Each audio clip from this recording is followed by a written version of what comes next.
Assalamualaikum warahmatullahi wabarakatuh. Semoga teman-teman semua selalu diberikan kesehatan, kelancaran dalam setiap urusan, dan dijauhkan dari segala hal yang buruk. Amin. Ya Robbal Alamin. Hari ini saya akan membagikan sebuah kisah yang penuh dengan drama dan pelajaran hidup. Cerita ini bukan hanya menyentuh hati, tapi juga membuka mata kita tentang arti ketulusan dan perjuangan. Tidak perlu berlama-lama lagi, mari kita mulai ceritanya.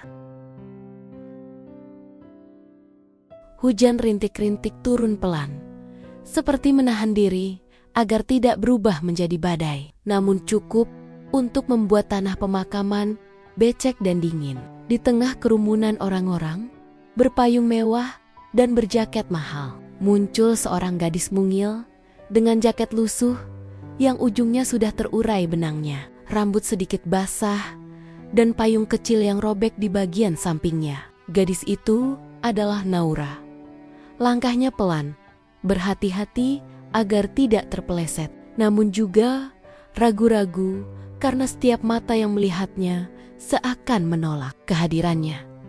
Bisik-bisik mulai terdengar, bahkan sebelum ia mendekat 5 langkah dari kerumunan. Suara-suara itu tidak keras, tetapi cukup untuk menampar telinganya. "Ngapain pemulung datang ke sini?" bisik seseorang sambil menutup mulutnya setengah.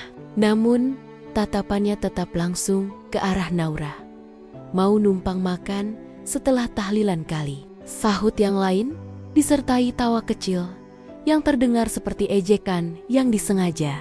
Beberapa yang lain bahkan memandang Naura dari ujung kaki sampai kepala, seakan memastikan kalau benar dia hanyalah anak jalanan yang tersesat di antara orang kaya.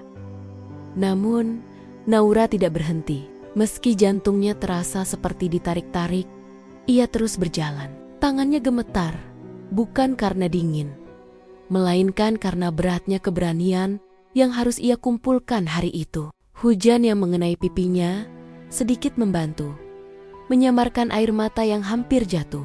Ia menggenggam erat bunga kecil yang ia bawa 3 bunga liar berwarna ungu yang ia petik di pinggir jalan menuju ke sini. Bunga yang sama yang dulu sering diberikan Pak Dharma padanya saat ia masih kecil di depan tenda pemakaman. Suara bacaan doa dari ustaz masih terdengar, mengalun pelan di antara hujan dan bisikan-bisikan tidak sopan. Peti kayu yang sudah ditutup rapat berada tepat di depan liang lahat, dan Naura berdiri beberapa meter dari situ. Ia tidak berani mendekat lebih jauh, meski keinginannya sangat kuat. Ia tahu posisinya di mata orang-orang ini tidak layak, tidak penting, tidak seharusnya ada di sini. Padahal kenyataannya, satu-satunya alasan ia berdiri di sini adalah karena pria yang kini terbujur. Kaku itu adalah orang terakhir yang pernah memperlakukannya sebagai manusia, bukan sebagai sampah yang mengganggu jalan. Kemudian, dari sisi lain tenda, seorang perempuan keluar. Perempuan itu tinggi, bergaun hitam elegan, rambut disanggul rapi, dan wajahnya jelas menunjukkan bahwa ia tidak menyukai apapun yang berada di hadapannya, terutama Naura. Itulah Bu Ratna, istri kedua almarhum Pak Dharma. Tanpa harus diperkenalkan, Naura langsung tahu dari tatapan tajamnya bahwa perempuan itu tidak menginginkannya di sini. Bu Ratna berjalan mendekat. Tumit sepatunya memercikan air setiap kali menginjak tanah berlumpur. Para saudara, sepupu, dan kerabat kaya lain menyingkir sedikit memberi jalan, bukan karena menghormati, tapi karena takut sepatunya kotor oleh lumpur. Begitu sampai tepat di depan Naura, Bu Ratna menyilangkan tangan dan menatap dari atas ke bawah dengan pandangan yang penuh penghinaan. "Kamu," katanya sambil mengerutkan hidungnya, "salah alamat. Ini bukan tempat orang sepertimu." Nada suaranya datar, tapi ada ketus yang jelas sekali di dalamnya. Seolah kedatangan Naura adalah bencana kecil yang mengganggu upacara mewah mereka. Naura menunduk, hatinya berdesir sakit. Tapi ia tidak ingin membalas. Ia tahu tidak ada gunanya. Baginya, yang penting hanya satu, Ia bisa melihat Pak Dharma untuk terakhir kalinya. Meski dari jauh, ia bernapas pelan, mencoba mempertahankan keberaniannya. "Saya cuma mau mengantarkan bunga," katanya dengan suara lirih, hampir tenggelam oleh suara hujan. Kata-kata itu begitu sederhana, namun beban emosinya luar biasa berat. Beberapa orang langsung tertawa kecil. Ada yang langsung menutup mulut menahan diri agar tidak terlalu terdengar. Namun tawa itu tetap menyayat hati Naura. Ada juga yang berbisik ke temannya, "Ya ampun, bunga liar, ini pemakaman orang kaya, bukan pinggir jalan." Naura pura-pura tidak mendengar. Ia tahu dirinya memang tidak pantas menurut standar mereka. Ia tahu bajunya tidak bagus, sepatunya sudah sobek, dan payungnya bahkan terlihat seperti sudah melewati banyak musim. Tetapi ia tidak bisa pergi begitu saja. Ia tidak datang untuk dilihat atau dipuji. Ia datang untuk menghormati seseorang yang semasa hidupnya pernah mengulurkan tangan kepadanya saat semua orang memalingkan wajah. Naura perlahan berjongkok, lalu meletakkan bunga liar itu di sisi meja kecil tempat orang-orang menaruh rangkaian bunga mewah mereka. Bunga Naura tampak sangat kecil dan tidak berarti di antara karangan bunga besar yang bertuliskan nama perusahaan-perusahaan besar dan keluarga terpandang. Bahkan warnanya terlihat pucat karena hujan yang membasahi kelopaknya. Namun bagi Naura, itu adalah satu-satunya bunga terbaik yang ia punya. Saat ia hendak berdiri, suara Bu Ratna kembali terdengar. "Jangan macam-macam ya, kalau kamu butuh uang, bilang saja, tidak perlu pura-pura dekat dengan mendiang." Beberapa kerabat lain mengangguk setuju. Bahkan ada yang berdecak pelan, jelas-jelas menganggap kedatangan Naura adalah upaya cari belas kasihan. Naura menggigit bibir, mencoba menahan sesuatu yang ingin pecah di dalam dadanya. Ia ingin bilang bahwa ia tidak butuh uang mereka. Ia ingin menjelaskan bahwa ia datang karena Pak Dharma adalah satu-satunya orang yang pernah menolongnya. Tapi di hadapan orang-orang seperti ini, semua penjelasan hanya akan terdengar seperti alasan. Mereka tidak akan percaya. Bahkan mungkin akan menertawakan lebih keras. Ia memilih diam, hening sesaat. Suara bacaan doa semakin jelas, dan hujan terdengar lebih deras. Naura menatap peti kayu itu dari jauh. Ada rasa sesak yang tiba-tiba muncul. Rasa kehilangan yang lebih besar dari apapun yang pernah ia rasakan. Ia teringat ketika kecil, saat ia pingsan di depan toko dan Pak Dharma menggendongnya tanpa ragu. Ia teringat perhatian kecil seperti memberikan roti hangat atau selimut tipis saat hujan. Ia teringat senyum ramahnya yang tidak pernah menilai Naura dari penampilan, hanya dari kemanusiaannya. Dan sekarang, satu-satunya orang yang pernah membuatnya merasa berarti telah pergi. Naura berdiri diam di bawah payung robeknya, membiarkan hujan semakin membasahi jaket lusuhnya. Ia berusaha kuat.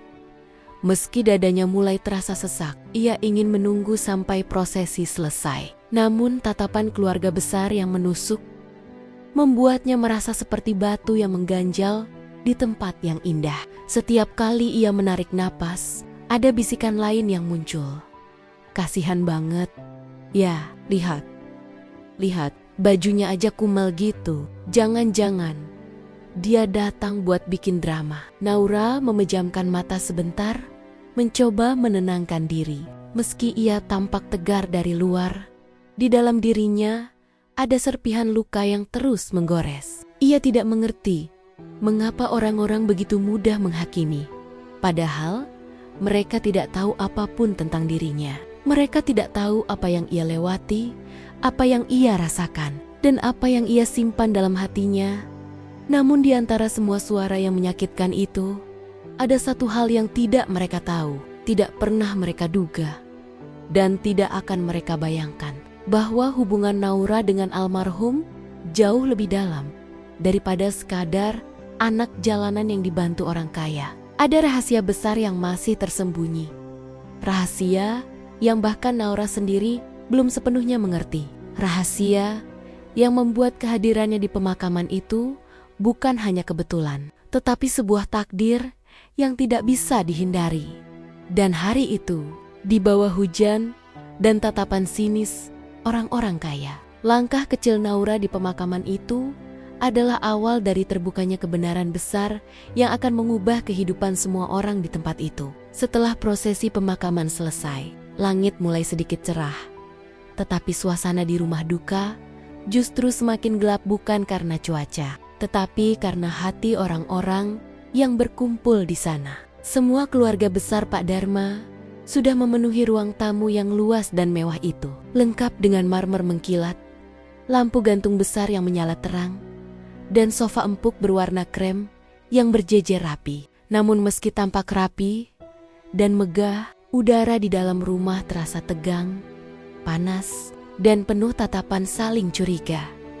Semua orang duduk menunggu dengan wajah yang sama, penuh harap, penuh hitungan, dan penuh keserakahan yang tersamar di balik ekspresi elegan. Beberapa sepupu saling berbisik, membahas kemungkinan bagian warisan yang masing-masing akan dapat. Anak-anak tiri Pak Dharma tampak memegang ponsel, seolah siap menelepon notaris kapan saja. Sementara Bu Ratna duduk di kursi utama, tepat di samping foto besar almarhum yang sudah diberi pita hitam. Ia terlihat paling dominan, paling mengatur, dan paling tidak sabar. "Ayo cepat saja mulai, saya masih harus mengurus beberapa hal," katanya ketus sambil merapikan kalung mutiara di lehernya. Saudara-saudara lain mengangguk. Semuanya jelas menunggu satu hal, pembacaan warisan. Mereka ingin tahu siapa yang akan mendapatkan perusahaan, rumah-rumah besar, tanah luas, investasi, dan rekening bank yang nilainya kabarnya mencapai miliaran. Namun sebelum notaris datang, suasana digemparkan oleh satu hal. Pintu depan terbuka, dan gadis berjaket lusuh yang tadi ada di pemakaman muncul lagi.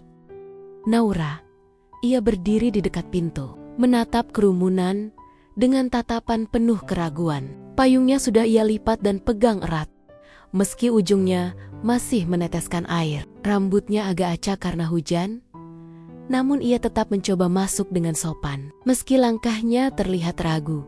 Begitu melihat Naura, beberapa orang langsung berdesis. "Loh, anak itu datang lagi? Dia ngapain kesini? Astaga, jangan-jangan dia pikir dia bakal dapat bagian?" Bu Ratna memutar mata. "Tolong ya," katanya sambil berdiri dan mendekat. "Ini urusan keluarga. Kamu tidak seharusnya berada di sini." Suaranya dingin, seolah menegur seorang pembantu yang salah masuk ruangan. Naura menggenggam ujung payungnya lebih keras. Meski gugup, ia memberanikan diri dan berkata pelan, "Aku disuruh datang oleh Pak Dharma." Seketika seluruh ruangan hening satu detik, sebelum meledak menjadi tawa. "Apa? Pemulung disuruh datang? Kamu bercanda? Jangan halu, Dik. Kamu pikir Pak Dharma itu siapa? Sinterklas?" Suara tawa bercampur cemoohan memenuhi ruangan. Beberapa bahkan sampai memegang perut karena merasa lucu sekali. Seolah kehadiran Naura adalah hiburan di tengah suasana duka. Namun Naura tidak bergerak sedikit pun. Meski pipinya memanas, meski dadanya sesak, ia tetap berdiri. "Aku tidak bohong," katanya. Lebih pelan namun jelas. Bu Ratna mendekat lagi. Kali ini lebih dekat sampai wajahnya hanya beberapa jengkal dari Naura. "Dengar ya, anak kecil. Suamiku itu pengusaha besar. Dia tidak mungkin menitip pesan pada seseorang yang bahkan tidak jelas asal-usulnya. Kamu mau uang, mau makan, bilang saja, tidak perlu pura-pura dekat." Beberapa keluarga tertawa lagi. Namun justru di saat itu, Naura merogoh saku kecil di jaketnya. Tangan kurusnya mencari sesuatu yang sudah ia jaga selama beberapa hari terakhir. Lalu ia mengeluarkan sebuah amplop kusut berwarna krem, yang ujungnya sudah agak basah oleh hujan. Ia memegangnya dengan kedua tangan, seakan itu benda paling berharga yang ia punya. "Aku punya ini katanya pelan. Ini dari Pak Dharma. Dia bilang, aku harus membawanya ke rumah ini ketika beliau sudah tidak ada. Semua tawa berhenti. Mendadak suasana berubah. Dari yang tadinya ramai dan penuh gurauan, kini semua pandangan tertuju pada amplop kusam itu. Beberapa orang saling pandang. Ada yang mengerutkan dahi, ada yang memicingkan mata. Ada pula yang tampak khawatir. Bu Ratna menarik napas panjang, berusaha tetap terlihat menguasai keadaan. Apa itu? Surat utang? Resep makanan? Nat tanyanya sambil tertawa kering. Naura tidak menjawab. Ia hanya menggenggam amplop itu lebih erat. Belum sempat ada yang bicara lagi, seorang lelaki parubaya masuk ke ruang tamu. Ia mengenakan kemeja rapi, membawa tas kerja hitam, dan wajahnya tampak tenang namun tegas. Semua orang langsung mengenalnya Pak Ranu, notaris pribadi Pak Dharma sejak bertahun-tahun lalu. Begitu melihat notaris hadir, semua orang di ruangan itu mendadak jadi lebih serius. Suasana hening, kursi-kursi kembali diduduki dengan rapi, dan percakapan berhenti seketika. Mereka semua tahu, inilah momen yang akan menentukan hidup mereka setelah kepergian almarhum. Bu Ratna langsung menghampiri notaris. Pak Ranu, akhirnya Anda datang. Tolong cepat saja bacakan isi wasiatnya. Kita semua sudah siap, katanya dengan senyum yang dipaksakan. Namun, sebelum notaris menjawab, tatapannya tertuju pada Naura. Ia tampak mengenali wajah itu. Mata notaris sedikit membesar. Lalu ia menoleh pada Bu Ratna. Siapa gadis itu? Tanya Pak Ranu pelan. Bu Ratna mendengus. Anak jalanan yang entah datang dari mana. Tidak ada urusan. Biar saya keluarkan. Tetapi sebelum ia sempat menyentuh lengan Naura untuk mengusirnya keluar, notaris mengangkat tangan untuk menghentikan. Jangan, kata Pak Ranu. Saya justru memang menunggu seseorang. Dan gadis ini adalah salah satu yang disebutkan almarhum. Seisi ruangan tercengang. Apa maksud Anda? Pak Ranu, bercanda kan? Tidak mungkin. Bu Ratna membeku. Pak Ranu, Anda pasti salah. Saya tidak salah, potong notaris. Sebelum wafat, almarhum meminta saya untuk memastikan seorang gadis bernama Naura harus hadir dalam pembacaan wasiat. Ruangan kembali hening, keheningan yang berat, tebal, dan menusuk. Semua mata kini mengarah pada Naura. Gadis itu gugup, tidak tahu harus berdiri seperti apa, atau harus memegang amplop itu bagaimana. Tetapi ia tahu, inilah saatnya. Surat yang ia bawa mungkin satu-satunya alasan ia masih tetap punya keberanian berada di ruangan yang penuh tatapan menghina ini. Bu Ratna mencoba kembali mengambil alih situasi. Pak Ranu, saya rasa suami saya hanya salah paham. Mungkin dia terharu atau kasihan pada anak ini. Tidak mungkin ada urusan penting yang... Kalau begitu, potong Pak Ranu. Biarkan kita buka surat yang dibawa gadis ini. Almarhum sudah mengatur semuanya. Tatapan seluruh ruangan kembali tertuju pada Naura. Ada tatapan terkejut, ada yang curiga, ada yang marah, dan ada pula yang mulai takut. Naura menelan ludah, tangannya bergetar saat ia menyerahkan amplop itu kepada notaris. Pak Ranu menerimanya dengan hati-hati, seolah tahu betapa pentingnya benda itu. Ia memeriksa amplopnya, melihat segel lama yang pudar, namun masih jelas bentuknya. Ini tulisan tangan almarhum, katanya pelan. Bu Ratna menelan ludah. Beberapa keluarga mulai tampak gelisah. Pak Ranu membuka amplop itu hati-hati. Di dalamnya ada selembar surat yang sudah menguning, terlihat ditulis dengan tinta hitam yang rapi. Notaris membaca sebentar, lalu menarik napas panjang. Baik, kalau begitu, saya akan membacakan isi surat ini terlebih dahulu sebelum wasiat utama. Semua orang bersandar di kursi, menunggu dengan perasaan bercampur aduk. Naura berdiri kaku, dadanya berdegup begitu kencang sampai ia merasa bisa mendengarnya sendiri. Matanya tertuju pada notaris, namun pikirannya penuh dengan kenangan tentang Pak Dharma, tentang hari terakhir ia melihatnya, tentang pesan itu, tentang bagaimana Pak Dharma menyentuh tangannya dan memintanya menjaga amplop itu baik-baik. Hanya buka ketika aku sudah tidak ada. Begitu kata almarhum waktu itu. Naura belum mengerti saat itu. Tetapi sekarang ia mulai merasakan betapa besar beban yang mungkin terkandung dalam surat itu. Pak Ranu akhirnya mulai membaca. Dan begitu kalimat pertama keluar dari mulutnya, seluruh ruangan berubah. Yang tadinya penuh ejekan, kini dipenuhi keterkejutan. Yang tadinya penuh cemoohan, kini berubah menjadi ketegangan. Yang tadinya meremehkan Naura, kini mulai menyadari bahwa amplop kecil yang dibawa gadis pemulung itu mungkin akan mengacaukan seluruh hidup mereka. Dan hari itu, di rumah duka yang megah itu, tak ada satupun yang menyadari bahwa mereka baru saja memasuki badai besar yang tidak bisa mereka hentikan. Karena apa yang tertulis dalam surat itu akan mengubah segalanya. Suara-suara hinaan yang tadi memenuhi ruangan rumah duka itu perlahan memudar dalam pikiran Naura. Walaupun mereka masih terdengar di telinga, hatinya seperti ditarik kembali bertahan-tahan ke masa lalu. Ke masa ketika hidup bukan tentang warisan, bukan tentang orang kaya dan rumah mewah, tetapi tentang bertahan hidup dari hari ke hari. Semua ejekan itu, semua tawa meremehkan yang dilemparkan padanya, membuat kenangan pahit itu muncul kembali seperti film yang dipaksa diputar ulang. Dulu, ketika ia masih sangat kecil, kehidupannya tidak pernah stabil.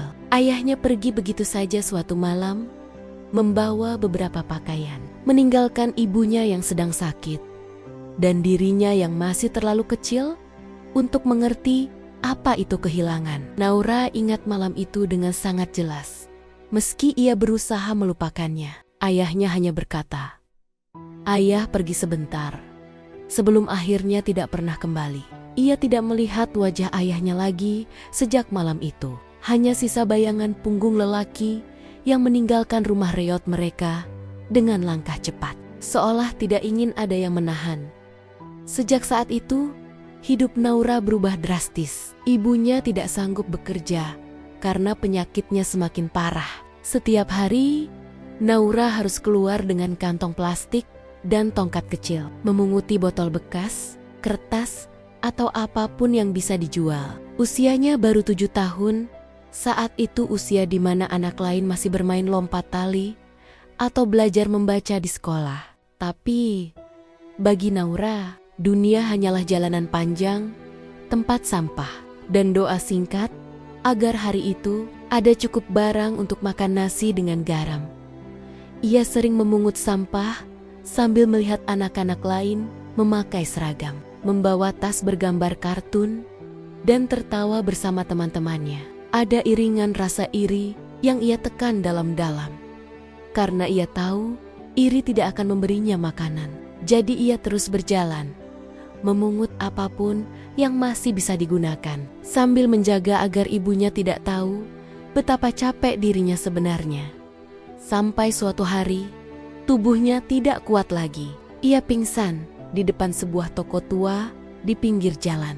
Matahari siang, waktu itu begitu menyengat, membuat kepala kecilnya terasa seolah dipukul ganggu oleh palu. Langkahnya goyah, tangannya dingin, dan perutnya kosong sejak pagi. Semua itu memuncak dalam 1 detik. Pandangannya gelap, tubuhnya jatuh, dan seketika seluruh dunia hilang. Saat ia tersadar, ia merasakan bau minyak kayu putih yang hangat. Suara orang memanggilnya pelan, dan tangan seseorang yang memegang keningnya. Ketika ia membuka mata, wajah pertama yang dilihatnya adalah wajah pria parubaya dengan senyum lembut Pak Dharma. "Bangun, Nak, kamu dengar saya?" Suara pria itu lembut, tidak seperti suara orang dewasa lain yang sering memarahinya. Naura mengangguk pelan, meski tubuhnya masih lemas. Ia melihat dirinya berada di dalam toko kecil itu. Di atas kursi panjang, dan sebuah gelas air hangat diletakkan di dekatnya. Untuk pertama kalinya, setelah sekian lama, seseorang peduli. Pak Dharma memberi Naura sepotong roti dan menyuruhnya makan pelan-pelan. "Kenapa kamu bisa sampai pingsan di luar?" tanya beliau lembut. Naura menunduk. "Malu. Saya cuma capek," jawabnya pelan. Pak Dharma tidak mendesak. Beliau hanya tersenyum lembut dan mengusap kepala Naura. "Kalau capek, istirahatlah." "Tidak apa-apa, kamu masih kecil." Kalimat itu sederhana, tapi sejak ayahnya pergi, tidak ada seorang pun yang berkata seperti itu padanya. Hari itu menjadi titik di mana hidup Naura mulai berubah sedikit. Setiap kali ia melewati toko tua itu, Pak Dharma selalu memanggilnya. Kadang hanya memberikan sebotol air minum, kadang memberi sebungkus roti, kadang menyuruhnya duduk sebentar untuk istirahat. Beliau tidak pernah bertanya hal-hal yang menyinggung atau membuat Naura malu. Tidak pernah memandang Naura dari atas ke bawah seperti sampah. Bahkan ketika tangan Naura kotor atau bajunya basah kuyup, Pak Dharma tetap memperlakukannya seperti anak kecil yang wajar, bukan beban. Ketika tahu ibunya sedang sakit, Pak Dharma diam-diam memberikan sedikit uang untuk membeli obat. Tidak pernah besar jumlahnya, karena beliau tahu Naura akan merasa sungkan. Tapi uang itu selalu cukup untuk membeli obat batuk, vitamin, atau bubur hangat yang bisa mengurangi rasa sakit ibunya. Naura ingat momen ketika ibunya berkata sambil tersenyum lemah, "Orang itu baik sekali, Nak. Tidak semua orang melihat kita dengan mata hina." Dan memang benar, selama bertahun-tahun itu hanya Pak Dharma yang melihat Naura sebagai manusia. Tapi kebaikan itu berhenti mendadak. Suatu sore, saat Naura hendak masuk ke toko untuk berterima kasih karena Pak Dharma baru saja membelikannya roti manis, ia melihat seorang perempuan berdiri di depan toko dengan wajah marah. Perempuan itu tinggi, berpenampilan rapi, dan didampingi dua perempuan lain. Itu adalah Bu Ratna, istri Pak Dharma. "Kamu itu kenapa sih? Apain kamu selamanya bantu anak jalanan ini?" Suara Bu Ratna terdengar cukup keras hingga Naura mendengarnya dari luar. Pak Dharma terlihat mencoba menjelaskan, namun Bu Ratna tidak mau mendengarkan. "Saya tidak mau kamu repot-repot urus orang seperti itu. Kamu pikir orang akan ngomong apa kalau lihat kamu bantu pemulung? Hah, mau merusak nama keluarga?" Naura tidak tahu apakah ia harus lari atau tetap berdiri. Ia merasa dadanya sesak.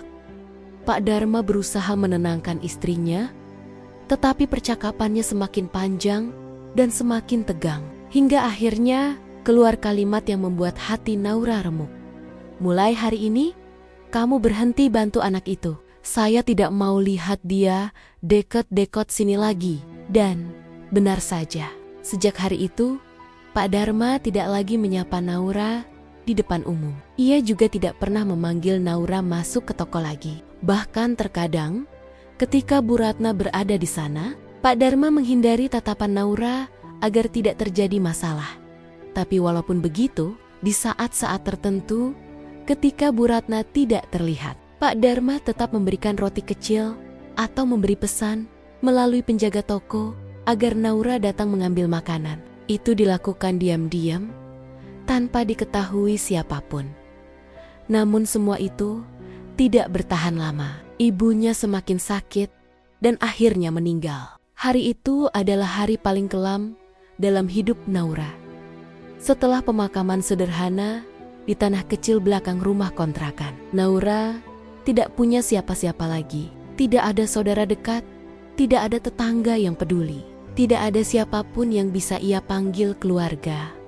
Satu-satunya orang yang sempat memegang pundaknya dan berkata, "Kamu tidak sendiri." Hanya satu Pak Dharma. Dan kini orang itu pun sudah pergi. Naura menatap surat yang baru saja dibacakan notaris. Surat yang mengingatkan kembali pada momen Maman ketika ia masih kecil, ketika dunia sangat keras, dan ketika hanya satu orang yang memberi sedikit cahaya. Namun ia tidak tahu bahwa masa lalunya ini bukan hanya tentang kebaikan seseorang. Ada rahasia lain, rahasia besar yang tidak pernah diceritakan Pak Dharma ketika beliau masih hidup. Rahasia yang membuat orang-orang di ruangan itu tiba-tiba diam. Rahasia yang tidak pernah diketahui siapapun. Rahasia yang sebentar lagi akan mengubah hidup Naura selamanya. Ruang keluarga itu terasa berbeda saat amplop yang dipegang Naura akhirnya terbuka. Udara seolah menjadi lebih berat, seperti butiran debu yang melayang pun enggan bergerak. Lampu gantung kristal yang biasanya memancarkan cahaya hangat, kini justru seperti memantulkan dinginnya suasana, membuat ruangan itu terlihat asing dan tegang. Naura memegang kertas yang mulai menguning, tanda bahwa usia surat itu jauh lebih tua dari dugaan siapapun. Tangannya bergetar saat melihat tulisan tangan itu. Ia sangat mengenali goresan huruf tersebut. Tulisan itu milik seseorang yang dulu mengulurkan tangan saat semua orang menutup pintu. Tulisan itu milik satu-satunya orang yang pernah membuatnya merasa tidak hidup sendirian di dunia. Tulisan itu milik Pak Dharma. Ia menelan ludah, berusaha mengusir gemetar yang menjalar ke seluruh tubuhnya. Perlahan, ia membaca baris pertama. Suaranya nyaris tidak terdengar, namun cukup jelas membuat seluruh ruangan seketika hening. Jika aku sudah tiada, tolong hadirkan Naura. Sebab hanya dia yang tahu kebenaran yang keluargaku sembunyikan. Setiap kata itu seperti pisau yang menembus dinding kenyamanan orang-orang yang selama ini merasa dunia hanya berputar mengelilingi mereka. Mata semua orang tertuju pada Naura, seolah gadis muda itu tiba-tiba berubah menjadi ancaman. Tuan Notaris, seorang pria parubaya yang terbiasa menghadapi drama keluarga kaya, tiba-tiba menegakkan badan. Gesturnya menunjukkan bahwa surat itu bukan sesuatu yang bisa diremehkan. Bahkan ia tampak menahan napas sejenak, membaca ulang frasa penting dalam surat itu. Memastikan ia tidak salah mendengar. Hubungan antara nama Naura dan kebenaran keluarga jelas bukan kebetulan. Dan pengalaman panjangnya sebagai notaris membuatnya paham jika seseorang yang mati meminta seseorang yang dianggap orang luar untuk hadir, itu bukan hal sepele. Bu Ratna, istri almarhum Pak Dharma, tampak gelisah. Wajahnya yang biasanya penuh kontrol dan percaya diri mendadak kehilangan warna. Tubuhnya sedikit menegang. Sebuah kegugupan yang tidak bisa ia sembunyikan. Meskipun ia berusaha terlihat tegar, tatapannya pada Naura berubah menjadi lebih tajam, lebih sinis, seperti menyalahkan gadis itu hanya karena dipanggil dalam sebuah surat yang bahkan ia sendiri tidak tahu keberadaannya. Untuk apa melibatkan anak jalanan ini? Serunya, nada suaranya naik beberapa oktav, menunjukkan kepanikan samar yang berusaha ia tutupi dengan kemarahan. Notaris tidak terpengaruh. Nada suaranya tetap profesional, tapi lebih tegas dari sebelumnya, karena namanya tercantum di wasiat, Bu, dan bukan hanya sebagai saksi. Kalimat itu langsung membuat semua orang menegang. Tuan Rahmat, anak tertua keluarga itu, terlihat bangkit dari duduknya. Matanya menyipit. Ia tidak pernah mengenal Naura sebelumnya, apalagi mendengar namanya disebut dalam konteks yang begitu penting. Baginya, semuanya tampak janggal. Sementara adiknya, Rena, yang sejak awal sudah terlihat tidak menyukai kehadiran Naura, menatap kesal sambil menyilangkan tangan. Ekspresi mereka sama. Tidak percaya, tersinggung, sekaligus cemas. Nama seseorang tidak akan ditulis dalam wasiat tanpa alasan. Itu saja sudah menimbulkan ketakutan tersendiri. Naura sendiri tidak tahu harus bersikap apa. Ia hanya berdiri kaku, memegang surat itu seperti seseorang yang sedang memegang serpihan dari masa lalu yang ingin ia kubur dalam-dalam. Ia tidak menyangka namanya akan kembali muncul dalam hidup keluarga ini. Ia hanya tahu satu hal. Pak Dharma tidak pernah melakukan sesuatu tanpa alasan. Jadi bila namanya tertulis dalam kertas peninggalan itu, pasti ada sesuatu yang beliau ingin ia sampaikan, sesuatu yang mungkin ia sendiri belum siap untuk membukanya. Notaris lalu membuka map kulit tebal berwarna coklat tua. Map itu penuh segel, simbol hukum, dan tanda tangan Pak Dharma. Semua orang menahan napas. Sementara itu, Bu Ratna tampak semakin gelisah. Tangannya malah meremas ujung selendangnya berulang kali. Ia adalah tipe perempuan yang selalu menjaga citra, selalu memegang kendali, dan selalu tahu segala detail dalam rumah tangganya. Tapi saat ini, ia terlihat tidak tahu apapun dan itu membuatnya takut. "Kami akan membuka dokumen utama warisan," kata sang notaris. Suaranya terdengar resmi, tetapi juga agak berat. Dan sesuai permintaan almarhum, pembukaan dokumen ini tidak boleh dilakukan sebelum kehadiran gadis bernama Naura. Ia menatap Naura sebentar sebelum kembali fokus pada map itu. Ini adalah instruksi langsung dari Pak Dharma. Ruangan itu kembali senyap. Tidak ada yang bergerak, tidak ada yang berbicara. Hanya suara detik jam gantung yang terdengar, berdetak seperti ketukan pintu dari masa lalu yang menuntut untuk dibuka. Naura bisa merasakan setiap mata memandangnya dengan berbagai perasaan. Ada kebencian, ada kecurigaan, ada ketakutan terselubung, dan ada pula rasa tidak rela. Ia merasa seperti tamu yang tidak diundang, namun dipaksa menjadi pusat perhatian. Tiba-tiba Bu Ratna memecah keheningan dengan nada suara yang lebih tinggi daripada sebelumnya. "Ini pasti ada kekeliruan. Suamiku tidak pernah mengenal gadis ini sedekat itu." Nada marahnya terdengar seperti seseorang yang mencoba menolak kenyataan. Namun notaris tetap tenang. "Dengan segala hormat, Bu Ratna, saya pribadi menyaksikan langsung saat almarhum menuliskan nama gadis ini dalam wasiat. Bahkan beliau sangat mendesak untuk memastikan bahwa gadis ini hadir." Ucapan itu membuat Bu Ratna terdiam. Sebentuk rasa tidak percaya dan ketakutan terlihat jelas dari wajahnya. Ia memandang Naura dengan tatapan yang berubah. Bukan hanya benci, melainkan cemas. "Tolong lanjutkan," ujar Tuan Rahmat dengan nada dingin, namun terdengar seperti sebuah perintah.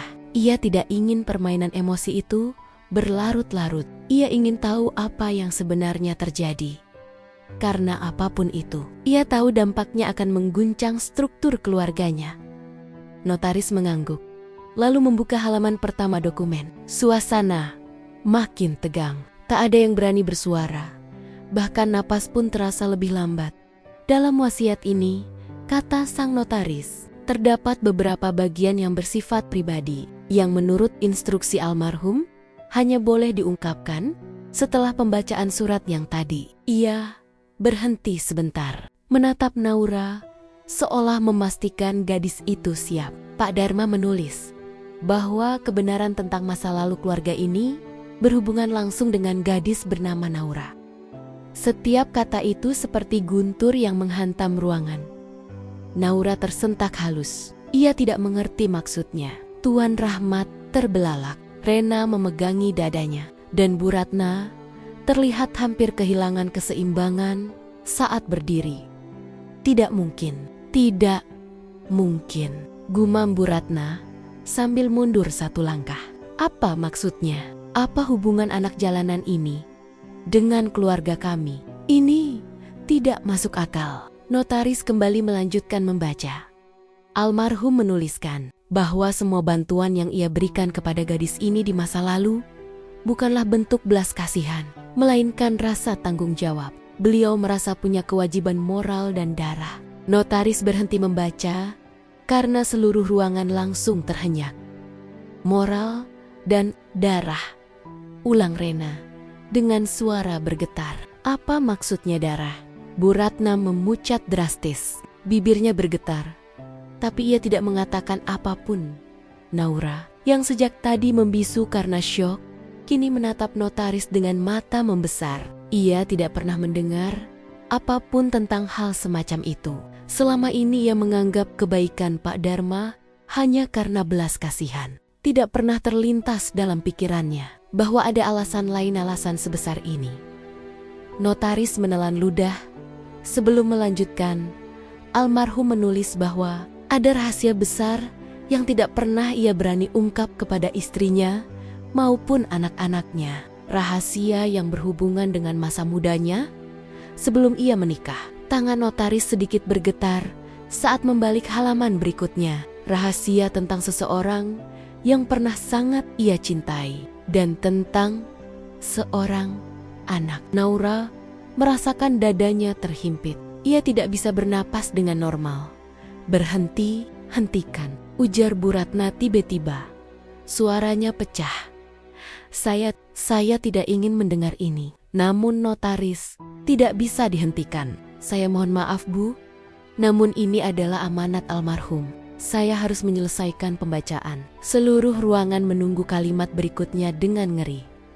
Almarhum menulis bahwa sebelum menikah dengan Anda, Bu Ratna, beliau pernah menjalin hubungan dengan seorang perempuan yang tidak disetujui keluarga. Hubungan itu tidak pernah berakhir secara tuntas.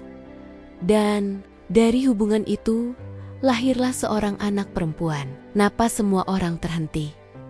Almarhum menulis bahwa anak perempuan itu akhirnya hidup dalam kesulitan, tanpa pernah tahu siapa ayahnya, dan bahwa ia merasa sangat bersalah karena tidak pernah berani mengakui anak tersebut. Notaris menutup map sebentar, menatap semua orang dengan serius. Kemudian ia berkata pelan, namun setiap katanya jelas dan menghantam kuat. Nama anak perempuan itu adalah Naura. Waktu seakan berhenti. Semua membeku.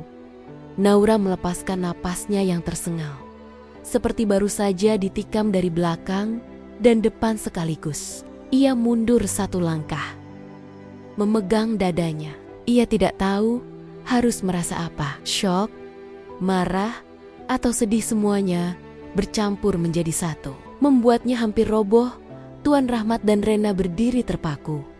Wajah mereka seperti kehilangan struktur. Sulit dipercaya bahwa gadis yang baru saja mereka hina dan rendahkan adalah saudara mereka, saudara kandung. Sementara Bu Ratna memandang Naura dengan wajah yang berubah drastis. Bukan lagi sekadar benci, tapi hancur. Ada ketakutan, ada kemarahan, ada rasa dikhianati. "Tidak," jeritnya. "Ini tidak mungkin. Suami saya tidak mungkin. Dia tidak mungkin melakukan ini." Tapi kenyataan sudah jatuh seperti palu godam di tengga-tengga mereka, Pak. Dharma tidak hanya membantu Naura karena iba. Ia membantu karena ia adalah ayahnya. Air mata Naura akhirnya jatuh. Tapi itu bukan air mata bahagia. Itu air mata kekosongan. Air mata kehilangan kedua kalinya. Ia baru saja menemukan siapa ayah kandungnya, tapi orang itu sudah tiada. Ia baru tahu kebenaran yang ia cari selama bertahun-tahun. Tapi datangnya terlambat. Begitu terlambat sampai rasanya menyakitkan untuk menerima. Notaris kemudian berkata, ada satu kalimat terakhir yang dituliskan almarhum untuk Naura. Kalimat yang sangat ia tekan untuk dibacakan dengan lantang. Semua orang memandangnya. Notaris menarik napas panjang. "Maafkan aku, anakku. Aku terlalu pengecut untuk mengakui kebenaran semasa hidupku. Tapi aku ingin dunia tahu bahwa aku bangga menjadi ayahmu." Naura terjatuh berlutut, menangis tanpa suara. Ruangan hening. Tidak ada yang bergerak. Tidak ada yang berkata apapun. Karena pada hari itu bukan hanya warisan yang dibuka, tapi seluruh luka, dosa masa lalu, dan kebenaran yang telah terkubur puluhan tahun. Dan tidak ada satupun yang siap menghadapinya. Notaris membuka berkas utama dengan tekanan napas yang terdengar jelas oleh semua orang. Kertas-kertas tebal yang terikat rapi itu seolah membawa seluruh beban masa lalu yang selama puluhan tahun terkunci rapat. Ketika ia membalik halaman pertama, ruangan kembali menegang. Semua orang condong sedikit ke depan, seolah ingin memastikan bahwa apapun yang tertulis di sana tidak akan salah terbaca. Namun saat kalimat pertama keluar dari mulut sang notaris, dunia seakan berhenti. Ahli waris utama Naura Dharma Putri, beberapa detik ruangan hening total sebelum kekacauan meledak seketika. Kursi berderit keras, tubuh-tubuh bangkit berdiri serempak, dan teriakan memenuhi udara dalam waktu bersamaan. Apa? Suara Rahmat bergema, matanya membelalak tak percaya. Tidak mungkin, Rena memekik. Wajahnya merah karena campuran marah dan syok. Dia pemulung, mustahil, seru salah satu saudara jauh yang sedari tadi hanya ikut sebagai penonton, namun kini ikut bereaksi. Namun yang paling keras, paling menusuk, datang dari Bu Ratna. Tidak, itu pasti palsu. Palsu, buktinya apa? Teriakannya menggema hingga membuat notaris menutup map sebentar demi mengatur ulang kondisi ruangan. Naura berdiri, terpaku, mulut sedikit terbuka, seluruh tubuh terasa dingin dari semua kemungkinan yang muncul di kepalanya ketika namanya disebut dalam wasiat. Ia tidak pernah membayangkan yang satu ini. Ia hanyalah seseorang yang selama hidupnya berjuang untuk makan sehari-hari, memulung di jalanan, menahan lapar, menahan hinaan, menahan dingin. Ahli waris utama, kata-kata itu terlalu besar, terlalu berat, dan terlalu asing bagi dirinya. Namun notaris tetap melanjutkan. Suaranya tenang, meskipun ruangan sedang mendidih. Ia membuka halaman berikutnya, menarik selembar foto lusuh yang ditempel rapi di kertas. Foto itu sudah tua, warnanya pudar. Namun apa yang terlihat di dalamnya masih sangat jelas. Pak Dharma, jauh lebih muda, tersenyum sambil menggendong seorang bayi. Bayi yang rambutnya hitam lembut. Bayi yang memiliki mata yang mirip dengan mata seseorang di ruangan itu. Notaris meletakkan foto itu di meja agar semua orang bisa melihatnya. Dan saat Naura melihat foto itu, tubuhnya langsung kaku. Ia seperti melihat bagian hidupnya yang hilang bertahun-tahun lalu. Bayi dalam gendongan itu, dirinya. Ia tidak pernah punya foto masa bayi. Ia bahkan tidak pernah tahu bagaimana wajahnya ketika masih merah dan kecil. Tapi kini, foto itu ada di depan matanya. Dan seseorang tersenyum bangga sambil menggendongnya. Notaris berbicara pelan, namun jelas terdengar oleh seluruh ruangan yang tiba-tiba kembali senyap. Naura adalah anak kandung Pak Dharma dari pernikahan pertamanya. Pernikahan yang Bu Ratna sembunyikan dari publik, bahkan dari keluarga besar. Kalimat itu seperti petir yang merobek atap rumah. Rahmat menatap ibunya dengan wajah yang begitu gegas. Bu, apa maksudnya? Pernikahan pertama? Ayah pernah menikah sebelumnya, tapi kita tidak pernah. Cukup, potong Bu Ratna. Suara bergetar namun dipaksakan kuat. Itu tidak benar. Ini manipulasi, pemalsuan dokumen. Notaris menghela napas, lalu mengambil amplop kecil lain dari dalam map. Ibu Ratna, saya tahu ini berat bagi Anda. Namun semua dokumen ini ditandatangani langsung oleh almarhum. Dan saya sendiri menjadi saksi saat beliau menandatangani revisi wasiat ini. Tidak, Bu Ratna menggeleng keras. Suami saya tidak pernah melakukan semua ini, tidak pernah menikah sebelum bersama saya. Beliau menikah secara sah. Jawab notaris perlahan. Semua surat nikah, akta kelahiran, dan foto pernikahan terdokumentasi. Ia menaruh berkas itu di meja. Suara dunia seakan menghilang dari telinga Naura. Kakinya lemas, sehingga ia hampir jatuh duduk. Namun ia tetap bertahan berdiri. Tiba-tiba, tokoh hidupnya berubah. Identitasnya, asal-usulnya, semua yang selama ini menjadi rahasia, kini membuka diri di depannya. Terlalu besar, terlalu mendadak, terlalu menyakitkan. Ia ingin bertanya banyak hal. Mengapa ibunya dulu tidak pernah bercerita? Mengapa hidupnya harus begitu sengsara? Jika ayah kandungnya masih hidup, mengapa Pak Dharma tidak pernah mengakui dirinya secara terbuka? Dan mengapa semua kebenaran baru datang saat ia sudah kehilangan kesempatan untuk memanggil seseorang dengan kata ayah? Rahmat kembali menatap ibunya, kali ini dengan tajam. "Ibu, jelaskan, apa benar ayah pernah menikah sebelum menikah dengan ibu?" Bu Ratna membuang muka, namun wajahnya tidak bisa menutupi ketakutan yang mulai muncul. "Itu masa lalu, itu tidak penting," katanya. Suaranya melemah untuk pertama kalinya. "Tidak penting?" Rahmat hampir tidak percaya pada kata-kata itu. Kita dibesarkan dengan kisah bahwa ayah hanya menikah sekali dengan ibu, bahwa keluarga kita bersih tanpa masa lalu yang disembunyikan. "Dan kamu percaya semua omongan itu?" balas Bu Ratna dengan nada tajam namun goyah. Mata yang biasanya memandang orang lain dengan angkuh kini tampak kehilangan fokus. Rena, yang sejak tadi hanya bisa melihat bolak-balik antara ibunya dan Naura, akhirnya bersuara. "Bu, apa benar ayah menyembunyikan anak?" "Dan ibu tahu." Bu Ratna menutup mata, meremas jarinya sendiri. "Aku melakukan yang terbaik untuk menjaga keluarga ini. Kalian tidak mengerti." Notaris kembali membuka dokumen lain. Di sini tertulis jelas bahwa setelah istri pertama beliau meninggal dan sebelum beliau menikah dengan Anda, Bu Ratna, seseorang dalam keluarga besar melarang Pak Dharma mengakui anak itu secara publik karena akan merusak citra keluarga. Semua kepala langsung menoleh lagi ke arah Bu Ratna. Wajah Bu Ratna memucat, seperti tidak ada darah yang tersisa. "Aku hanya ingin menjaga nama keluarga," gumamnya. Namun Rahmat membentak, "Dengan menyembunyikan adik kandung kami, dengan membiarkan dia hidup melarat, dengan membuat ayah merasa bersalah sepanjang hidupnya." Teriakan itu membuat Bu Ratna terjatuh duduk.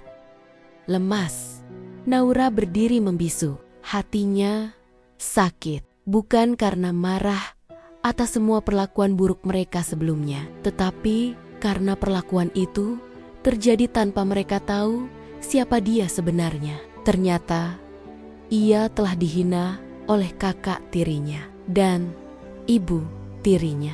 Tanpa mereka tahu bahwa ia bagian dari darah mereka sendiri, ia memandang foto bayi itu lagi. Tatapan Pak Dharma yang menggendongnya begitu berbeda. Ada kehangatan yang ia tidak pernah dapatkan dari siapapun setelah ibunya tiada. Ada kebanggaan yang dayam-dayam mengalir dari senyum itu, seperti mengatakan bahwa ia layak dicintai sejak awal, meski hidup memperlakukannya sebaliknya. Notaris melanjutkan dengan suara lebih pelan. Almarhum tidak ingin lagi membiarkan anak ini hidup tanpa identitas. Karena itu, beliau menetapkan Naura sebagai ahli waris utama, bukan untuk memecah keluarga, tapi untuk mengembalikan apa yang seharusnya dimiliki anaknya. Kalimat itu kembali menghentak semua orang. Rena, yang biasanya paling lantang membela ibunya, kini tiba-tiba tampak rapuh.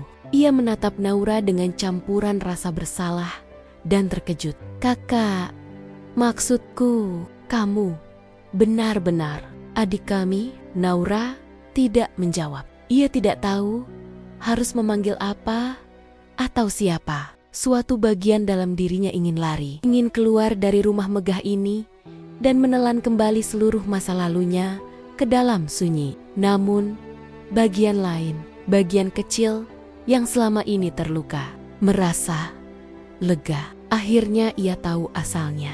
Akhirnya ia tahu bahwa ia bukan sampah dunia, bahwa ada seseorang yang menyayanginya, seseorang yang selama ini ia anggap hanya orang baik. Ternyata ayah kandungnya sendiri. Notaris membuka halaman terakhir. Dan sesuai instruksi almarhum, semua properti utama, saham perusahaan, serta tanah warisan keluarga besar dialihkan atas nama Naura Dharma Putri. ruangan meledak lagi. "Tidak adil," teriak salah satu sepupu jauh. "Dia bukan bagian keluarga," teriak yang lain, meski dirinya jelas tidak terlalu peduli selain soal harta. Rahmat menggeram, "Diam.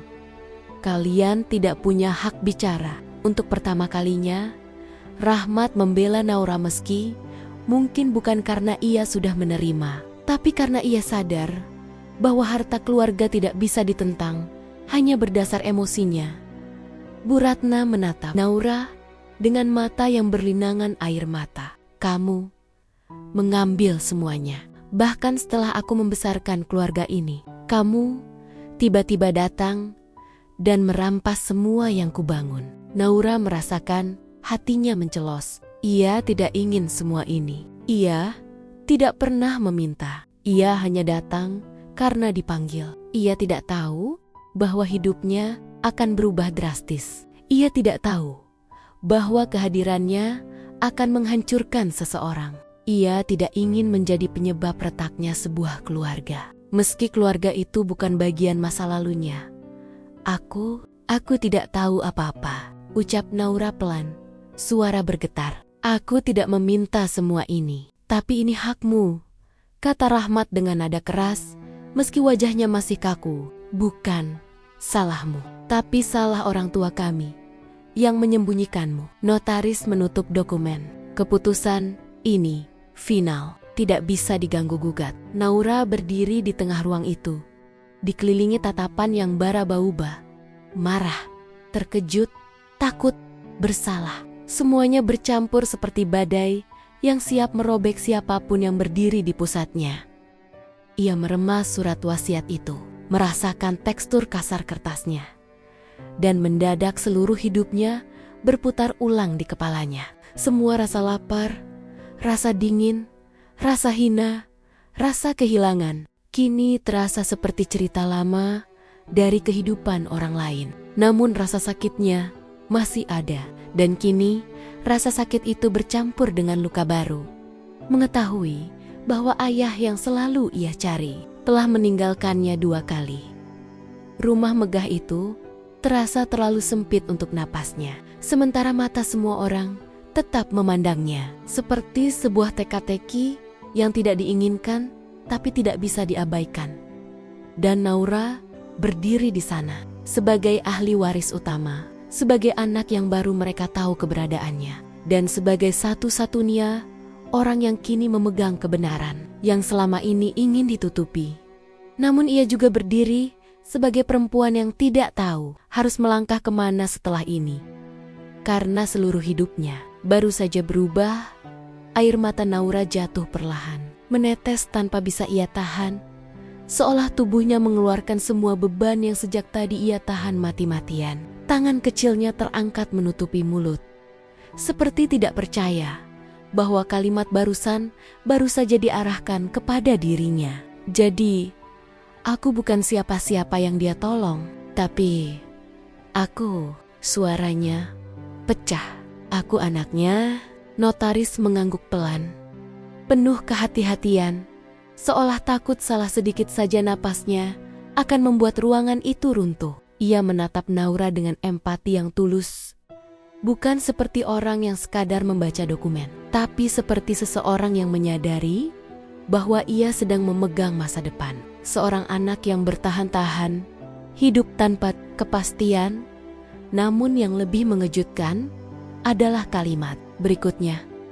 "Dan itu belum selesai." Semua orang yang tadinya mulai mengatur napas kembali menegang. Rahmat spontan bersandar ke sandaran kursi, matanya menyipit. Rena menelan ludah karis karas, sementara beberapa sepupu saling lirih, takut, penasaran, dan mulai panik. Bu Ratna hanya memejamkan mata, seperti tahu bahwa apapun yang akan keluar berikutnya bukan sesuatu yang bisa ia hentikan. Notaris membuka halaman lanjutan dan membacanya perlahan, kata demi kata, seperti pisau yang menusuk seluruh ruangan. Bu Ratna mengusir ibu kandungmu dulu dan mengancam Pak Dharma agar merahasiakan kalian untuk keselamatan kamu dan ibumu. Pak Dharma terpaksa menyembunyikan identitasmu. Kalimat itu meledak seperti bom. Apa? Rena spontan berdiri. Rahmat mengumpat pelan, memukul meja dengan keras hingga gelas di atasnya bergetar. Ibu, apa yang mereka bicarakan? Namun tidak ada jawaban dari Bu Ratna. Wajahnya memucat seperti kain yang kehilangan warnanya. Nafasnya tersengal dan tubuhnya goyah. Tapi ia tetap menahan diri agar tidak jatuh. Sepupu-sepupu yang tadinya ribut kini mulai menjauh perlahan, seolah takut ada dosa masa lalu yang ikut menyeret mereka. Bisik-bisik terputus-putus muncul di sana-sini. Kalau ini benar, gawat banget. Bisa kena kasus keluarga. Nanti media bisa bongkar semua. Mereka bukan takut pada kebenaran, mereka takut pada dampaknya. Naura bisa melihat itu dengan jelas. Sementara itu, tubuh Naura gemetar semakin keras. Ia merasa seperti berdiri di atas lantai yang tiba-tiba menghilang di bawah kakinya. Dunia yang ia kenal selama ini yang sudah keras, pahit, dan penuh ujian ternyata hanya permukaan dari sesuatu yang jauh lebih gelap. Ibunya, yang selama hidupnya selalu sabar menanggung sakit, ternyata hidup dalam ketakutan yang tidak pernah diceritakan. Hidup dalam bayang-bayang ancaman seseorang yang bahkan tidak dikenal oleh Naura hingga hari ini. Suara notaris kembali terdengar. Kali ini lebih pelan. Pak Dharma ingin mengakui kalian sejak awal. Namun, ia dicegah. Ia dipaksa memilih antara kehilangan seluruh keluarganya atau menyembunyikanmu. Naura memejamkan mata.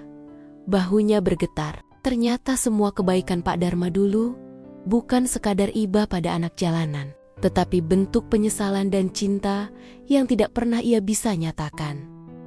Rahmat melangkah ke depan, berdiri di depan ibunya. Ibu, katakan sesuatu. Apakah semua ini benar? Apa benar ibu mengusir istri pertama ayah? Mengancam ayah? Apa benar ibu yang membuat ayah tidak bisa mencari Naura? Bu Ratna tetap terdiam, mulutnya terbuka sedikit. Namun, tidak ada kata yang keluar. Matanya basah, tapi suaranya hilang. Rena menggenggam tangannya sendiri erat-erat. Bu, bilang tidak, tolong, bilang tidak. Suaranya bergetar, tapi ia tahu itu permintaan sia-sia. Notaris menghela napas panjang. Semua bukti yang saya pegang lengkap, termasuk rekaman suara almarhum. Ruangan langsung kaku. Rena menutup mulutnya. Syok. Rahmat menegakkan badan, ingin mendengar lebih banyak, tapi takut apa yang akan keluar. Bu Ratna mulai menangis. Bukan lagi pura-pura atau manipulatif, melainkan tangisan seseorang yang tahu bahwa seluruh hidupnya sedang runtuh. Notaris membuka file kecil berisi rekaman. Ini adalah suara almarhum 3 bulan sebelum beliau wafat. Semua orang terduduk. Demikian pula Naura. Jantungnya berdegup tidak karuan. Dan suara itu terdengar. Suara berat yang dulu menenangkan. Naura ketika ia kecil. Suara yang dulu memanggilnya Nak dengan lembut. Suara yang selalu ia ingat meski ia tidak tahu itu suara ayahnya sendiri. Jika kamu mendengar ini, berarti aku sudah tidak ada. Naura menahan napas. Rahmat dan Rena memejamkan mata. Sementara beberapa sepupu mundur, seperti mendengar sesuatu yang tidak mereka sangka. Aku ingin meminta maaf kepada kalian semua, terutama kepada Naura.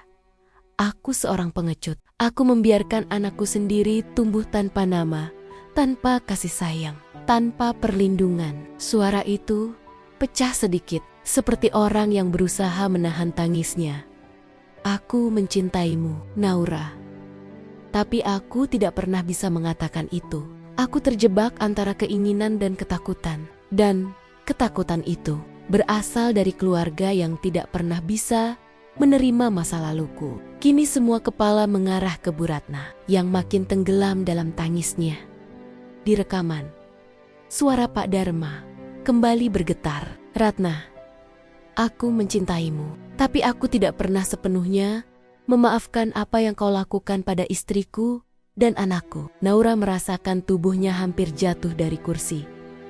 Tolong, jika aku mati nanti, jangan biarkan Naura hidup seperti dulu lagi. Berikan dia kehidupan yang pantas. Itu satu-satunya cara bagimu menebus kesalahan. Rekaman berhenti. Tidak ada satupun yang berani bergerak. Semua seperti membeku. Hanya suara hujan di luar yang terdengar pelan. Naura mengangkat wajahnya perlahan. Matanya sembab, namun kilau keteguhan mulai muncul di dalamnya. Seluruh hidupnya, ia merasa tidak berarti. Ia merasa hanya sampah di mata dunia, seseorang yang keberadaannya tidak diperhitungkan. Tapi kini, ia tahu kebenarannya. Ia tahu bahwa ia lahir dari cinta, bukan belas kasihan. Ia tahu bahwa dirinya bukan anak jalanan tanpa nama. Ia adalah darah dari seseorang yang selama ini hanya bisa merindukan. Rahmat akhirnya bersuara. Suaranya serak. Bu, kenapa ayah sampai meminta maaf begitu? Apa yang sebenarnya terjadi waktu itu? Bu Ratna menghapus air matanya. Tangannya gemetar hebat. Saat ia mencoba bicara, suaranya pecah berkali-kali. Aku takut ayahmu pergi dariku. Takut rumah ini hancur. Aku terlalu mencintai posisiku. Ia menangis makin keras. Aku melakukan kesalahan besar. Aku tahu, tapi saat itu, aku benar-benar ketakutan. Kau menghancurkan hidup orang. Bentak Rahmat. Bukan hanya satu, tapi dua. Istri pertama, ayah, dan Naura. Dan ayah juga hidup dalam penyesalan. Tambah Rena. Suaranya keras, meskipun matanya berlinang air mata. Naura hanya menatap mereka. Tidak ada kemarahan, karena hatinya terlalu lelah. Yang tersisa hanya kehampaan, kelelahan, dan kesadaran bahwa seluruh hidupnya dibentuk oleh konflik orang dewasa yang tidak pernah ia pahami. Notaris menarik kursinya sedikit. Naura, mulai hari ini, kamu berhak memutuskan apa yang ingin kamu lakukan. Semua aset sudah menjadi milikmu. Keluarga ini tidak bisa lagi menyentuhnya tanpa persetujuanmu. Naura menatap meja. Suaranya pelan namun jelas. Aku tidak ingin harta. Aku hanya ingin tahu, kenapa hidupku harus seperti ini. Tidak ada yang menjawab, karena tidak ada jawaban yang cukup. Naura berdiri perlahan, kakinya masih gemetar. Tapi ia berdiri tegak. Aku butuh waktu, katanya sambil menatap semua orang. Semua ini terlalu banyak. Ia berbalik, melangkah menuju pintu. Tak ada satupun yang berani menahannya. Bahkan Bu Ratna, yang biasanya paling lantang, hanya bisa menunduk dalam rasa bersalah. Rahmat memanggilnya pelan. Naura. Naura tidak menoleh. Ia takut jika menoleh, air matanya akan pecah lagi. Ia hanya berkata, lirih, namun menggetarkan seluruh ruangan. Aku tidak tahu apakah aku siap jadi bagian keluarga ini, atau memaafkan apapun yang terjadi. Tapi aku akan mencari tahu siapa diriku, bukan dari dokumen, tapi dari diriku sendiri. Dan pintu itu tertutup perlahan, meninggalkan seluruh keluarga yang untuk pertama kalinya menunduk karena seseorang yang dulunya mereka hina. Seseorang yang kini justru memegang kebenaran yang selama puluhan tahun mereka sembunyikan. Setelah seluruh bukti diserahkan oleh notaris dokumen resmi, surat pengakuan, rekaman suara Pak Dharma, dan sertifikat aset ruangan besar yang sejak awal penuh desakan. Dan bisik-bisik itu mendadak berubah menjadi sangat sunyi. Seakan seluruh udara disedot keluar. Seakan tidak ada satupun dari mereka yang berani mengeluarkan suara. Takut napas saja mendadak terdengar seperti dosa. Naura berdiri di tengah ruangan. Tubuhnya masih bergetar akibat semua fakta yang baru saja muncul. Ia bahkan merasa lututnya melemah. Tapi ada sesuatu dalam dirinya yang memaksanya tetap tegak, mungkin rasa hormat pada ayah yang selama ini bahkan tidak pernah ia sadari keberadaannya. Pikirannya dipenuhi campuran getir, syok, dan kehangatan aneh yang sulit ia jelaskan. Ia merasa sedang melihat hidupnya sendiri dari jauh, seperti penonton yang tidak pernah tahu bahwa dialah tokoh utama di dalam cerita yang selalu ia pikir bukan miliknya. Di sekelilingnya, keluarga besar yang sejak awal memandangnya rendah, kini menunduk dalam bisu. Tadi ada sepapyu-sepapyu yang berani tertawa, menunjuk, mencibir pakaian sederhananya. Sekarang mereka bahkan tidak berani menatap ujung sepatu mereka sendiri. Wajah-wajah yang tadi merasa berhak, kini tampak kehilangan pijakan. Mereka berdiri seperti patang-patang yang menunggu hukuman. Menunggu siapa yang akan memulai kalimat pertama yang akan menentukan nasib mereka. Notaris membersihkan kacamatanya dan berbicara dengan suara tenang, namun tegas. Berdasarkan seluruh bukti dan wasiat yang ditandatangani langsung oleh almarhum Pak Dharma. Seluruh perusahaan, rumah, tanah, saham, dan tabungan semuanya akan diserahkan kepada putri kandung beliau, yaitu Saudari Naura. Kata putri kandung, seperti petir kedua di tengah ruangan yang sama sekali belum pulih dari petir pertama. Beberapa keluarga besar saling menatap, sebagian kaget, sebagian geram, sebagian pasrah. Namun tidak ada satupun yang berani bicara. Mereka sudah kalah sejak awal, kalah oleh kebenaran. Naura menunduk dalam diam, mencoba mencerna kalimat itu. Anak kandung. Iya, anak kandung. Ia yang bekerja di gudang, yang sering dicaci mandor, yang berulang kali diabaikan keluarga besar karena dianggap sekadar anak orang lain yang ditolong. Ia yang setiap gajian harus menghitung uang lembar demi lembar agar bisa bertahan hidup dan merawat ibunya. Kini ia tahu semua itu memang disengaja untuk menyembunyikannya dari ancaman orang-orang yang kini berdiri di depannya. Tiba-tiba suara tangis pelan terdengar dari belakang. Beberapa saudara jauh tampak menangis bukan karena sedih, tapi karena takut kehilangan segala kemewahan yang selama ini mereka nikmati dari peran mereka sebagai keluarga kaya. Bu Ratna, yang sejak awal bersikeras menyudutkan Naura, kini duduk lemas di kursi. Bibirnya bergetar, matanya berkaca-kaca, tapi jelas bukan karena menyesal. Ia hanya takut-takut semua rahasia yang ia sembunyikan bertahan-tahan hancur di depan mata. Naura menarik napas panjang, menahan emosi yang seperti badai berputar dalam dadanya. Ia bisa saja marah, bisa saja membalas, bisa saja mengembalikan seluruh hinaan yang pernah ia terima. Ia bisa saja membiarkan mereka diusir dari perusahaan. Ia punya hak penuh untuk itu, dan mereka tahu itu. Namun ketika ia berbicara, suaranya pelan, namun terdengar menyelimuti seluruh ruangan. Aku tidak mau balas dendam, katanya lembut. Aku cuma mau hidup tenang, dan aku mau semua karyawan tetap dipertahankan. Kata-katanya bagaikan air yang menetes di atas batu panas, mengagetkan namun menenangkan. Beberapa orang yang sudah siap dipermalukan dan diusir justru terisak, entah karena lega atau karena malu pada kelapangan hati yang tidak pernah mereka punya sebelumnya. Notaris tersenyum hangat. Almarhum akan bangga dengan keputusanmu, Naura. Beliau ingin putrinya tumbuh sebagai seseorang yang tidak hanya kuat, tapi juga berhati baik. Naura mengalihkan pandangannya pada foto Pak Dharma yang terpajang di dinding. Potret itu memperlihatkan seorang pria parubaya dengan senyum lembut dan mata penuh wibawa. Ia baru sadar, senyuman itu terasa familiar. Mirip sekali dengan senyumnya sendiri ketika ia berusaha menenangkan ibunya. Mirip dengan caranya menahan luka sambil tetap berdiri. Ada garis wajah yang selama ini tidak pernah ia sadari berasal dari seseorang yang selalu menjaganya dari jauh.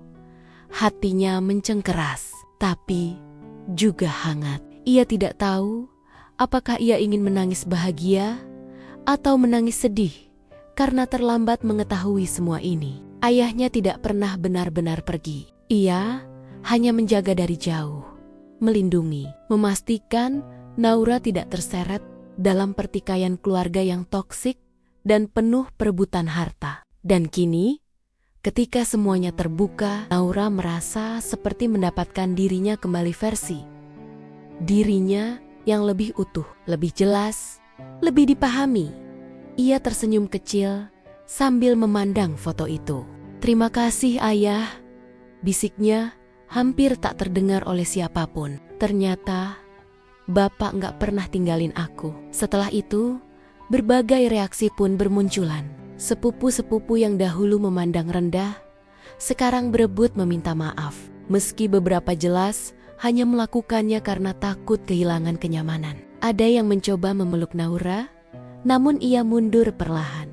Ia tidak membenci mereka. Ia hanya belum siap menerima kedekatan palsu yang mendadak muncul seperti permintaan maaf yang tidak punya akar. Ada juga paman yang mencoba membujuk agar diberikan saham. Sedikit katanya demi menjaga hubungan keluarga. Tapi Naura menjawab dengan sopan, "Perusahaan ini bukan warisan untuk dibagi-bagi, Om. Ini amanah, aku harus menjaganya. Bukan membaginya berdasarkan siapa yang paling keras meminta." Kalimat itu langsung membuat paman itu terdiam, seperti baru dilempar batu besar ke kepalanya. Dan tidak ada satupun yang membelanya. Setelah pertemuan panjang yang melelahkan itu usai, Naura keluar dari ruangan dengan langkah yang lebih mantap. Udara luar terasa berbeda, lebih segar, lebih ringan.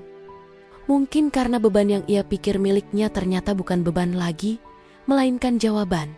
Di luar, beberapa karyawan yang bekerja di kantor pusat perusahaan menunggunya. Mereka tahu kabar mengenai wasiat itu, meski tidak tahu detailnya. Salah satu karyawan senior, Pak Anwar, menghampirinya sambil menunduk hormat. "Bu, maksud saya, Mbak Naura, kami hanya ingin bilang terima kasih. Kami tahu apapun keputusan Anda tadi, itu pasti berat." Naura tersenyum. "Aku cuma ingin perusahaan tetap berjalan. Kalian semua sudah bekerja keras bertahun-tahun. Aku nggak mau ada yang dikorbankan hanya karena pergantian pemimpin." Mendengar itu, beberapa karyawan meneteskan air mata haru. Mereka sudah menduga, tapi tidak menyangka, wanita sederhana yang dulu sering menunduk di gudang itu, kini memimpin mereka dengan hati seluas itu. Sepulang dari kantor notaris, Naura memutuskan untuk mengunjungi rumah sakit tempat ibunya dirawat. Ia membawa kabar itu perlahan, hati-hati, karena ia tahu berita sebesar ini bisa membuat ibunya kalut atau syok. Namun ketika ia masuk ke ruangan dan melihat ibunya duduk sambil membaca buku, Naura merasa ada kekuatan yang otomatis muncul. Ia duduk di tepi ranjang, menggenggam tangan ibunya, dan menceritakan semuanya dari awal hingga akhir.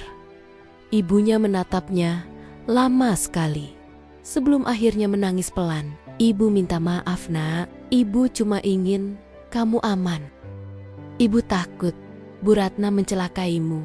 Ibu takut kamu tumbuh dalam lingkungan yang penuh intrik." Naura menggeleng cepat. "Aku gak salahin ibu sama sekali.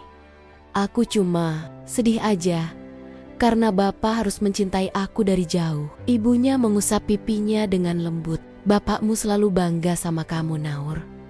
Dia sering datang diam-diam ke sekolahmu waktu kamu kecil, cuma buat lihat kamu dari jauh. Dia gak pernah lewat satupun ulang tahunmu tanpa taruh bunga di gerbang rumah. Dia cuma gak bisa menunjukkan dirinya karena ancaman keluarga." Kata-kata itu membuat Naura tidak bisa menahan air mata lagi. Ia menangis seperti anak kecil yang baru menemukan pelukan yang hilang selama ini. Pada malam itu, ia kembali ke rumah besar peninggalan ayahnya, rumah yang selama ini hanya ia ketahui sebagai rumah seorang bos besar, bukan rumahnya sendiri. Ia memasuki ruang kerja pribadi Pak Dharma. Di sana, aroma kayu dan buku-buku tua masih tercium kuat. Di atas meja ada figura kecil berisi foto seorang anak perempuan berusia 6 tahun. Dirinya, ia tidak pernah melihat foto itu sebelumnya. Ia bahkan tidak tahu ayahnya punya fotonya. Di bawah figura itu ada kertas lusuh berisi tulisan tangan. "Tunggu sebentar lagi, Nauraku, ayah pasti akan memperbaiki semuanya. Naura menutup mulutnya, menahan tangis agar tidak pecah terlalu keras. Ia memeluk figura itu, merasakan seolah ayahnya berdiri di belakangnya, mengusap rambutnya, mengatakan bahwa semuanya baik-baik saja, bahwa ia tidak pernah sendiri di ruangan itu. Ia menyadari sesuatu yang jauh lebih besar daripada warisan atau kekuasaan apapun. Warisan terbesar yang ia dapat bukanlah harta, bukan perusahaan, bukan rumah, tapi kebenaran. Kebenaran bahwa ia tidak pernah ditinggalkan, bahwa seseorang yang mencintainya memilih cara paling sunyi dalam melindungi dirinya, dan bahwa cinta seperti itu adalah kekayaan yang tidak bisa dihitung oleh angka apapun. Keesokan harinya, ketika keluarga besar kembali mencoba mendekat, bukan untuk mengambil harta, tapi untuk meminta maaf dengan tulus, setidaknya sebagian Naura menerima mereka tanpa dendam. Tidak sepenuhnya percaya, tapi tidak membenci. Karena ia sadar, hidup terlalu singkat untuk menghabiskannya menyimpan luka.